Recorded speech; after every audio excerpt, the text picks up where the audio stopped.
दुनिया आज जिस दौर से गुजर रही है उसमें कूटनीति सिर्फ बैठकों और संधियों का खेल नहीं रह गया है, बल्कि हर बयान, हर यात्रा, हर अनुमान वैश्विक सत्ता समीकरणों को झकझोरने की ताकत रखता है। ऐसे समय में मंगलवार को कैथोलिक जगत के सर्वोच्च धर्मगुरु पोप लियो 14वें की टिप्पणी ने अंतर्राष्ट्रीय राजनीति में एक नई हलचल पैदा कर दी है। दरअसल यह टिप्पणी किसी सामान्य मंच पर नहीं, बल्कि कीव में यूक्रेनी राष्ट्रपति व्लादिमीर जेलेंस्की से मुलाकात के बाद एक प्रेस कॉन्फ्रेंस के बाद सामने आई है। इस बीच अमेरिकी राष्ट्रपति डोनाल्ड ट्रंप के नेतृत्व वाला प्रशासन, जिसकी नीतियों ने यूरोप और अमेरिका के लंबे समय से चले आ रहे गठबंधन पर सवाल खड़े कर दिए हैं। दरअसल ईसाई धर्मगुरु पोप लियो 14वें ने मंगलवार को अमेरिका के ट्रंप प्रशासन की ओर से लंबे समय से चले आ रहे अमेरिका यूरोपीय गठबंधन को तोड़ने की आलोचना की।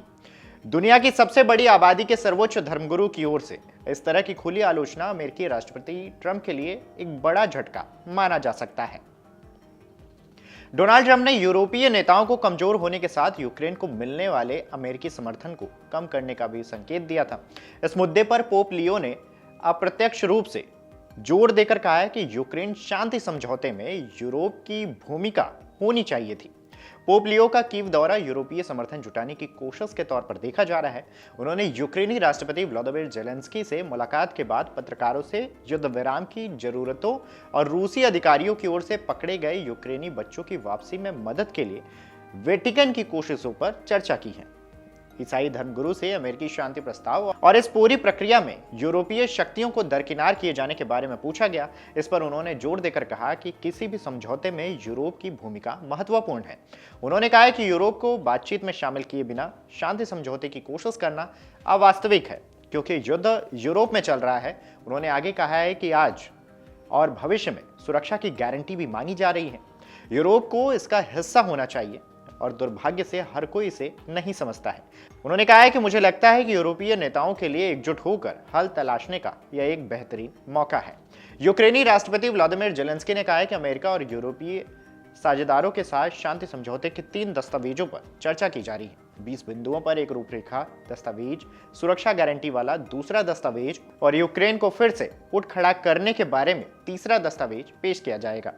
बीते हफ्ते में ट्रंप प्रशासन ने अपनी अमेरिका राष्ट्रीय सुरक्षा रणनीति जारी की थी, जिसमें अमेरिका यूरोपीय गठबंधन पर सवाल उठाए और अमेरिकी रूस संबंधों को बेहतर बनाने की इच्छा पर जोर दिया।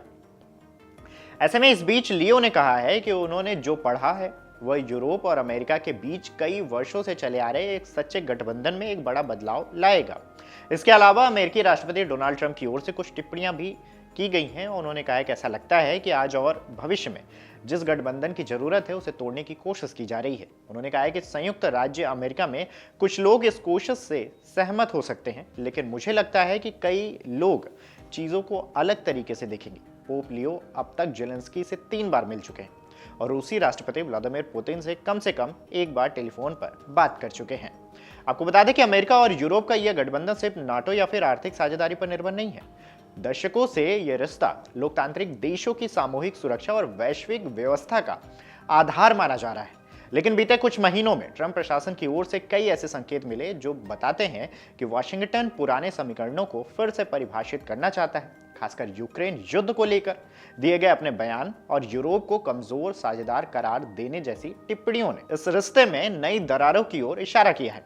ट्रंप ने हाल ही में यह तक कह दिया था कि अमेरिका यूक्रेन को आर्थिक तौर पर और सैन्य सहायता कम करने पर विचार कर सकता है। जाहिर है कि यह बात यूरोपीय नेताओं को और ज्यादा असहज कर देगी, क्योंकि यह संघर्ष उनके ही महाद्वीप में जारी है और इसके नतीजे सीधे तौर पर यूरोपीय सुरक्षा से जुड़े हुए हैं। इसी पृष्ठभूमि में पोप लियो 14वें की यह टिप्पणी और भी महत्वपूर्ण मानी जा रही है। खैर, अमेरिका और यूरोप चाहे जैसे भी आगे बढ़े, लेकिन यह तय है कि भविष्य का सुरक्षा ढांचा उन साझेदारियों पर ही टिकेगा जिसमें भरोसा, संवाद और एकजुटता सबसे आगे होगी। अगर आप ये वीडियो YouTube पर देख रहे हैं तो हमारे चैनल को सब्सक्राइब कर बेल आइकन दबाएं और Facebook पर देख रहे हैं तो हमारे पेज को लाइक करें।